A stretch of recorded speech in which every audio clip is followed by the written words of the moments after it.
कई कई बच्चे तो ऐसे हैं अच्छा खासा पैसा कमा रहे हैं, विदेशों में जा रहे हैं, अपनी दुनिया बसाने के लिए। जब 20, 22, 24 साल का होता है लड़का या लड़की, अपनी दुनिया बसाने के लिए अपने माँ बापों को घर से निकाल देते हैं। किस राष्ट्र की बात कर रहे हैं हम, किस इंसानों की बात कर रहे हैं? हमसे बेहतर तो जानवर भी अच्छे होते हैं बेटा, वो कम से कम अपने बच्चों का लालन पालन करते हैं। और एक जानवर, एक छोटा सा बच्चा भी अपनी माँ को पहचानता है।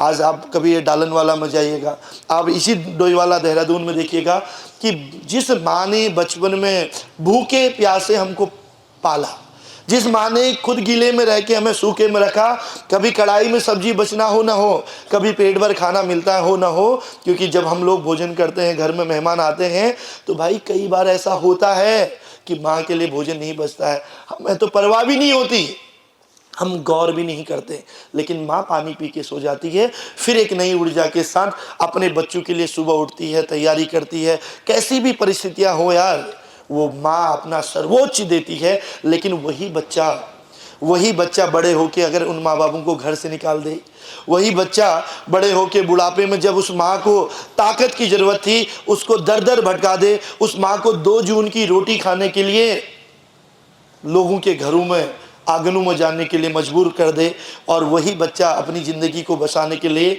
अपनी लाइफ को सेटल करने के लिए माँ बाप को घर से निकाल दे। आप बताओ, इस विद्यालय में पढ़ने वाला बच्चा बजाए कि हम किस राष्ट्र की बात कर रहे हैं, हम किस 21वीं सदी की बात कर रहे हैं, हम किन युवाओं की बात कर रहे हैं? तो कम से कम अपने माता पिता के बारे में सोचिए यार बेटा। राष्ट्र का निर्माण तो अपने आप हो जाएगा। केवल अपने फिजिकल, अपने मेडिकल के बारे में सोचिए, केवल अपने मेंटल स्तर के बारे में सोचिए, केवल अपने अंदर के उस इंसान को पहचानिए जो आपसे बेहतर कभी किसी को हो नहीं सकता। केवल अपने संगत को, अपने इर्द गिर्द के दोस्तों को पहचानिए कि कौन आपके कुल का नाश कर सकता है, कौन आपका साथ दे सकता है, कौन आपके माँ बाप की आयु को दीर्घायु में परिवर्तित कर सकता है। ऐसा मित्र शत्रु से बड़ा होता है बेटा जो आपके परिवार को नष्ट करने में तुला है। आज पूरे विश्व के लिए सबसे बड़े आतंक की कोई चुनौती है, अगर आज आतंकवाद को सबसे ज्यादा फंडिंग कहीं से होती है, अगर आज किसी बहन को किसी ने किसी के भाई से दूर किया है, अगर किसी के बुढ़ापे की लाठी को किसी ने तोड़ा है, तो वो केवल राष्ट्र के लिए, पूरे देश के लिए, इस देवभूमि के लिए सबसे बड़ा आतंक का हथियार है नशा, ड्रग्स। जहां पर एक बच्चा 13 साल, 15 साल, 18 साल का, जिसका फिजिकल, मेडिकल, उठना बैठना, चलना फिरना फौलाद की तरह बन सकता था, मिट्टी कंकड़ पत्थर में बैठ के भी हवा के रुख को मोड़ सकता था, उस ड्रग्स की वजह से न आज पेट में आत है, न मुंह में दांत है। स्थिति यह है कि हर क्राइम को करने के लिए वो मजबूर है। अरे माता पिता की रक्षा तो तब करेंगे ना जब हम अपनी रक्षा कर पाएंगे। जब मेरा शरीर ही अच्छा नहीं होगा तो आप क्या करोगे? आप बताइए। मैं अपने लिए थोड़ा ना बोल रहा हूँ, जितने यहाँ पर हमारे भाई बहन बैठे हैं, जितने भी गर्ल्स बॉयज बैठे हैं, अगर उनका शरीर अच्छा रहेगा, अरे नहीं आएंगे हम टॉपर, नहीं जाएंगे हम बहुत आगे, हमारी कोई सरकारी नौकरी मिले न मिले, हम डॉक्टर इंजीनियर बने न बने, लेकिन हम अपना फिजिकल, अपना मेडिकल, अपना उठना बैठना, आचार विचार, बेटा तुम्हारी पर्सनालिटी, ईश्वर ने इतना अच्छा शरीर दिया है, हम क्यों बिगाड़ेंगे?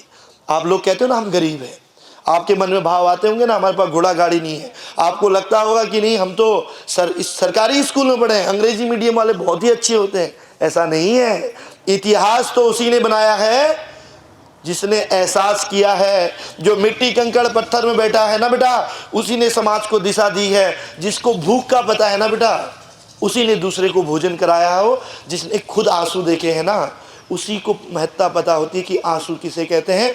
आप सौभाग्यशाली हैं, आप सौभाग्यशाली हैं अगर आप एक मध्यम परिवार में पैदा हुए हैं। आप सौभाग्यशाली हैं अगर आप इस विद्यालय में पढ़ रहे हैं, क्योंकि आपके अंदर वो एहसास होगा, वो आभाव का पता होना चाहिए।